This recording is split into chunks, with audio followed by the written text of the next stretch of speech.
creating a chart and printing. Let's get to the spreadsheet. There we go. Okay, so Excel has made it really, really easy to make a chart. And that's a good thing and a bad thing because it's easy to make any kind of chart, including ones that make no sense.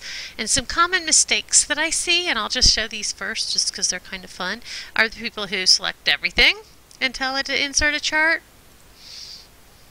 Okay, which, again, what is that? Nothing. It doesn't mean anything. And hopefully, if you forgot, whoops. Okay, there we go. We do that. Another mistake I see is people say, well, I need to make a chart of these numbers, but I can't chart words.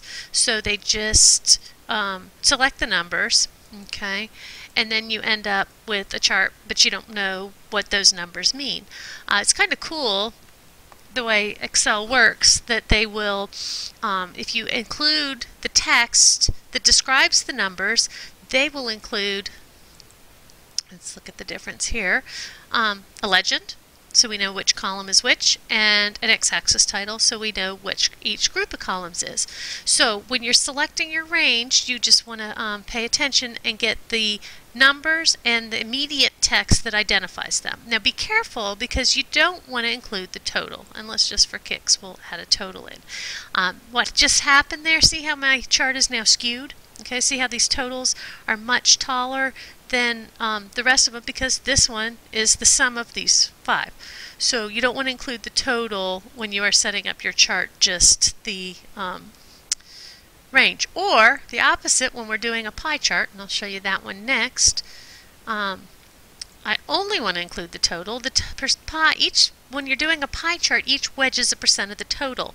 And Excel will take whatever range you have and add it all up, and then each wedge is a part. But it can only handle that if it has one set of numbers. You don't want to give it a whole bunch of columns. So typically you would use a total for that. And we could insert our pie chart there. As you can see here, each wedge is a representation of the percent of total. Now if I included the total in that one, okay, I would end up with a wedge that was exactly 50%, and that's because, again, it adds all these numbers up, and then each wedge is that number divided by the total, and if you have a total in there, then the total would be exactly half, so you want to be careful with that. When you have a chart set up, I need to shrink things a little bit so I have some room to work here. I'm just going to leave it there for now. There's some things you can do with it, okay? We can move it to its own sheet, which I'll show you in a minute, and we can do some basic formatting. I could add a title here, okay? I'll say above chart, and I could type in whatever I type in. Okay, so I type in the title for the chart, it has that. I can rearrange the legend, so if I didn't want a legend, I could say none, or I could move it to the bottom, or I could put it wherever I wanted. Let's get rid of that one for now. I could add data labels. These are nice on a pie chart. I don't do them as much on a column chart, but for a pie chart, for data labels, I might say the category name, so the name is right next to the wedge, and instead of value, I might say percent. Okay, and close. And you see how each wedge then has a percent for that. So, anyway, so that's kind of an overview. Whoops, let's delete the whole chart. There we go. For that, everything you need to do, well, you start with the chart ribbon, and then you have 3 ribbons when you're done. Okay, so let's do this together, and we'll do some formatting together, and we'll get it all set up. So the first chart we're going to do is a column chart. And let's select the range. We'll start at A2. Use your fat white plus, not your fill handle. Drag over to G, down to 7. Okay. For that, do not include the totals, but do include the text. Insert a column chart, and we'll just do the 3D, so the second row down for that. And when it pops up, we're going to move it. Now, how do I move it? As long as I'm pointing to a blank area of the chart, I'll get a 4-headed arrow, and I can drag it down. Let me shrink this a little bit more. There we go. Okay, so now it's below that. Let's add the title. So I do that on the layout ribbon, and I'm going to add a chart title above my chart that says sales of items by month. Okay, and I'll type that in. There's that. And then I'm also going to move my legend so that it is at the bottom. Okay, under Legends, again on the layout ribbon, under Legends, show legend at bottom. And I like it like that because I can match up each of my columns to a legend right there very, very easily. And again, you can play around with all sorts of things with the formatting. You have the format ribbon where you could change column. You know, if I wanted to change this column and make it a different color, I could make it yellow. Okay, I could do whatever. So I can play around with that. The layout, you have more with the tables and all sorts of things you can do with that. And of course the design, you could even pick a completely different set of colors. So there's lots that you could do with that. Let me get rid of those yellow. Okay, so that is our column chart, and then we're going to do a pie chart as well. So let's select the range A3. I have this a little bit wrong in the handout right now. I'm going to try to remember to fix it, but for now select A3 through A7 instead of A2 through A7.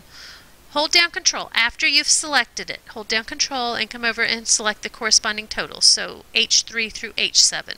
So just that. And then we're going to insert our pie chart, and we'll just do the regular pie chart.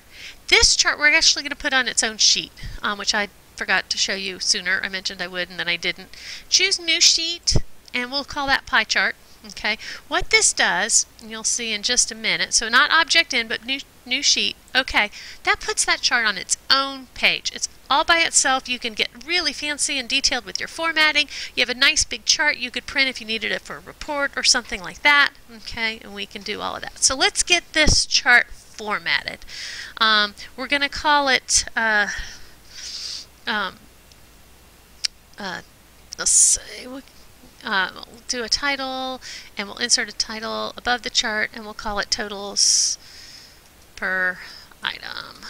Okay, well, that doesn't really matter, anything like that. Okay, let's get rid of the legend because we're going to add data labels. So we'll say no legend, then we'll come over here to data labels, and to get to the options that I want, we have to go to more data label options, and for any of these choices you'll see more options. You get a dialog box.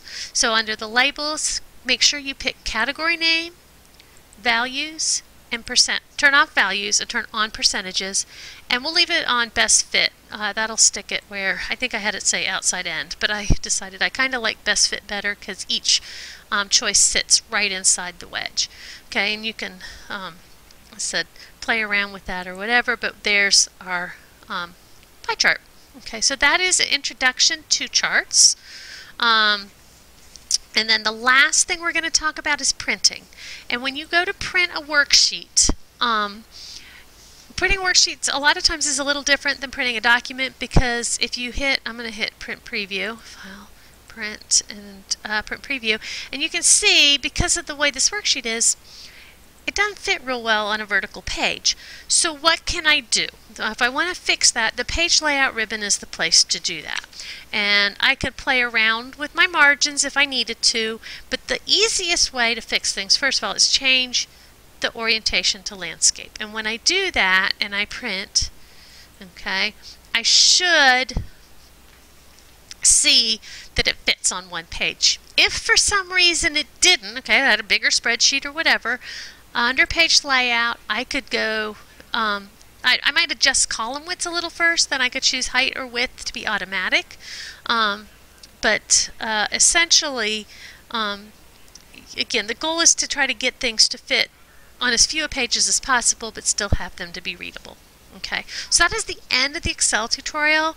Very, very tip of the iceberg on Excel. There is so much more to it. It's just, as I said, hard to even fathom how much you can do with Excel when you know what you're doing. So anyway, but that's a good start, and go ahead, once you're done with this part, you can hit the save button, save it, make sure you've got know you saved it, and you are done. You can go ahead and submit this, and we've got several assignments to do. I'll actually have some step-by-step tutorials for those as well, but go ahead, and this one is done. You can save and submit it.